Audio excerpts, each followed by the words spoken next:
Now we're hearing that the president, Ashraf Ghani, has left Kabul. Can you confirm this news? What's the situation there?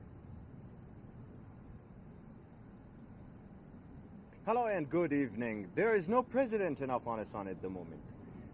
President Ashraf Ghani has fled the country. Not clear yet how he resigned, or even he is resigned or not. To whom he resigned? When will it be announced? According to the sources, it's unclear that where Ashraf Ghani has left, but many believe he has left to the neighboring country, Tajikistan, along with his teammates like the first deputy, at the same time his NDS chief and others. So it's unclear who is now ruling this country, who is supervising, and who is accountable at the moment. Dr. Abdullah confirmed that the former president has fled the country. May God hold him accountable, he said. At the same time, he added that the people of Afghanistan will also take him responsible, and they will have their own accountabilities regarding President Ashraf Ghani. Now the situation is getting again more foggy, and it spread more confusion. Former president is in Afghanistan, right here in Kabul, just in a few hundred meters from where I'm talking to you. Dr. Abdullah, the chair of the High Reconciliation Council, is also here, who has announced the resignation or the flight of the President Ashraf Ghani. Now the question raised that as we're getting closer and it's getting dark, and as I've been talking today with CGTN previously, there were much more helicopters in the sky of Kabul which are getting decreased, and that's another question. I was counting them and they were decreasing as hours passed, and now there are fewer still flying on the skies of Afghanistan to a U.S. embassy right here at the background that you can see in Kabul. This is the current situation. Numb, foggy, uncertain, and it's also unclear. We see Taliban's response to their entrance to the Taliban militants, or the Taliban group members. There were fewer districts in Kabul that we got reports, we got videos. I've been talking with people, and they were telling me they are seeing already them congratulating each other and also hugging people on the street and roads. But now Taliban say these are not their members and they should be avoided, because they will enter, according to Taliban spokesperson Zabihullah Mujahid, and their statement that they have released, in a peaceful way. But what's going on in Kabul? We saw former President Hamid Karzai's video. He was standing with his three beautiful daughters and giving the message that he is staying in Kabul with the people. And at the same time, we saw Dr. Abdullah just an hour earlier or later. So who is ruling this country now? What is going on? Is there any discussion about any potential transmission of power? Or the transitional government, or even the interim government? Unclear, and that will, I guess, take time to be clear. But as I got information from my sources, they are telling the UN office, UNAMA, U.S. embassy officials directly and indirectly, the international community are engaging with the authorities in Kabul, particularly Dr. Abdullah, former President Hamid Karzai, and others, to manage the situation. And Taliban also emphasizing in a peaceful way of transition, but it's unclear how they will do this. Yeah, if the president leaves the country, leaves the city, that's no doubt sending quite a serious message to the people. So out in the streets, Zamri Ali, what are you hearing from the people? Is there a palpable sense of, I mean, there must be a lot of nervousness around. Are people scared, or is there relative calm? People are so calm now. As I was coming towards the studio this afternoon, people were erupting. There was a very disgusting situation all around the city and different squares. Nobody knew where to go. most of the people, because it was so dramatic and sudden. They were separated from their families, their spouses, their kids, and they were, for example, the spouse is in the west and the partner is in the other side of the city, and they were not able to engage each other, to get to each other, and they were just calling, and I was listening to the people. They were much concerned, but after 3 to 4 hours the city became so calm. A silence is ruling all around Kabul, and just right now we are hearing the voice of Azan at the evening, and this is the only voice, and plus the helicopters that somehow still flying around Kabul sky.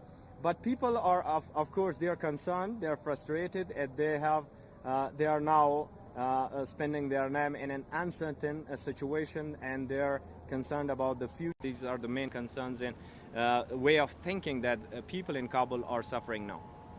And I want to ask you about all these people who fled from other parts of Afghanistan as the Taliban was advancing into Kabul, and this is before the Taliban reached Kabul. Would you say that Kabul is the safest place for them right now? That's a very good question indeed, and that must be mentioned now at this moment.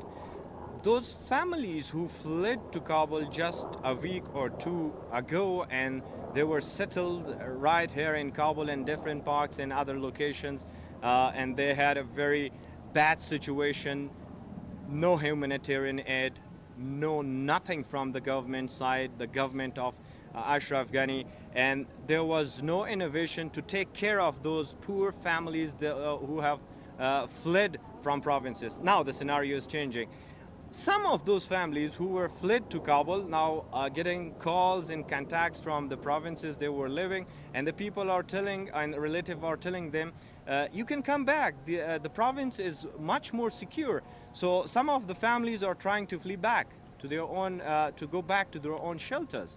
And some others, particularly the families of the ANDSF members, they are increasing to still come to the Kabul. And as we talk about the ANDSF, as I witnessed all these things this afternoon, the ANDSF was frustrated. They had no command, there was no plan, there was no nothing.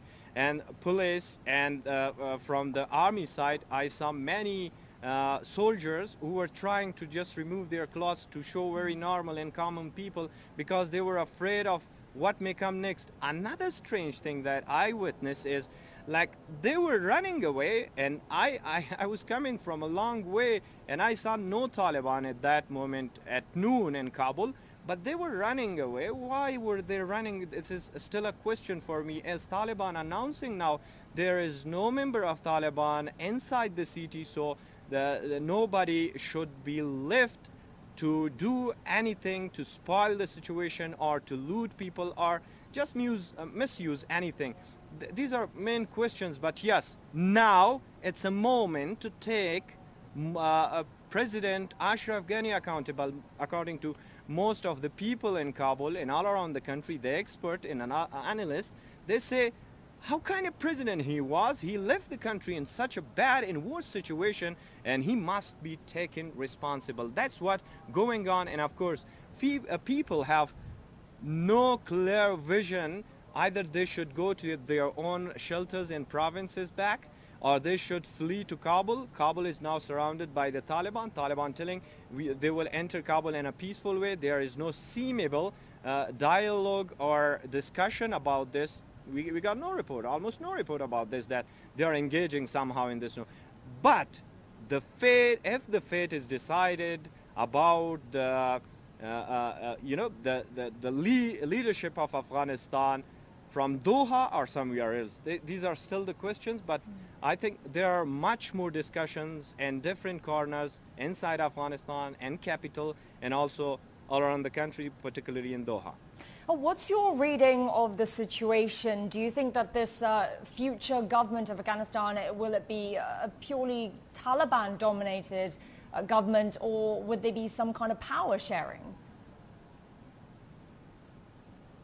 I know it's incredibly hard to say, of course. When you hear no discussion, Yeah, when you hear no discussion, no dialogue, and Dr. Abdullah, who was supposed to be in Doha now after discussing the recent meetings that he had previously and last week with the Taliban, and he came back to Kabul, he met with President Ghani and he talked about everything, he gave him the details, and suddenly there was a rush by the Taliban towards Kabul. Almost all of the provinces are in the hands of Taliban now, except few, and it's also questionable. Then where the discussion is, if there is no discussion which is clear, and you can say that from the Taliban side, these members are involved or meeting and talking about, from the government of Afghanistan, these figures are out there and talking. There is no clear thing, and that's what I am concerned, and most of the people are concerned. And as I see, this makes the situation more confusing and foggy, because if there is no discussion, then how can you count? There is an interim government, a transitional government.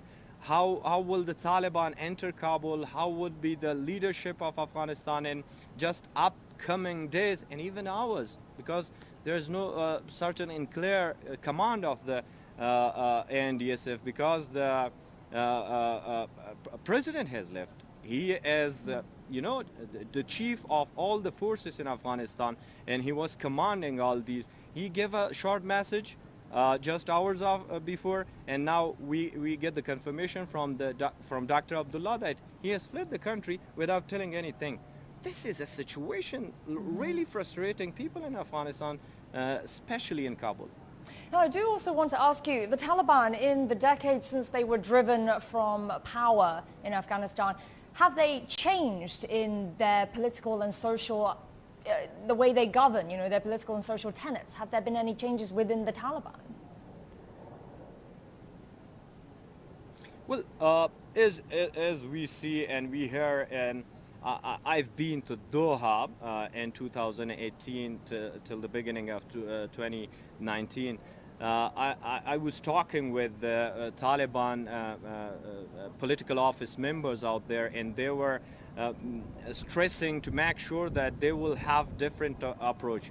Sohail Shaheen, who was a spokesperson at that moment, and at the same time now he has the same level of as a spokesperson for the IEE political office and a member of the delegation team from the Taliban, said he was telling us, the journalists, that were fewer in Doha in those years and months. He was emphasizing, yes, we had mistakes, we are trying to recorrect it. That's why we want to have negotiation, we want to recorrect things, we want to have a better country, we believe on the progress, we want to compete with neighboring countries, the region and the world, we want to be a sovereign country, we want to focus on the human rights, women's rights and children's rights in Afghanistan. We respect freedom of speech and other things. These were the words of the Taliban political office members, mostly like Mullah Nabi, and at the same time Maulavi, a lot of their members, which I hardly can remember their name, but they were all emphasizing at those times, and their spokesperson that we have been engaged and talking with them and interviewing them, they are also emphasizing that they will do anything properly and at the same time in Islamic values according to Islamic Sharia. So these are the things they are talking about, but at the same time we got a lot of reports just in recent 2 weeks and maximum in a month about the violations, about the human rights, about other stuff which Taliban denied in more cases, like they have been putting pressures on women, they are not giving values to the minorities, they are doing these or those, but the Taliban reject this and they say they will take an accountable step towards the future of Afghanistan, and this is a momentum for Taliban to prove their claims that they are making now at the same time they are trying to win the hearts of the people according to their political office, to their members, and occasionally the videos that we are receiving from the Taliban side and provincial levels, that they are trying to give a satisfactory feeling to the people of Afghanistan that they won't do anything wrong and they will be ruling the country in a positive manner. But the question still remains unanswered, and it's also questionable that how the transition should take place, and there should be proper ways. If the Taliban, for example, have the deeds and notions of becoming much more mature government in the future, or in the leadership even, that is many believe, and I also believe, they are in search of the leadership in Afghanistan. So these are the questions, and Taliban have to prove this, and finally this is the stage, and they are a few steps away from Kabul, and of course in a few hours again there will be much more changes, and there is the sky get dark. The people are concerned, no clear views and conclusion about the situation. Of course, there will be things that we may conclude very soon.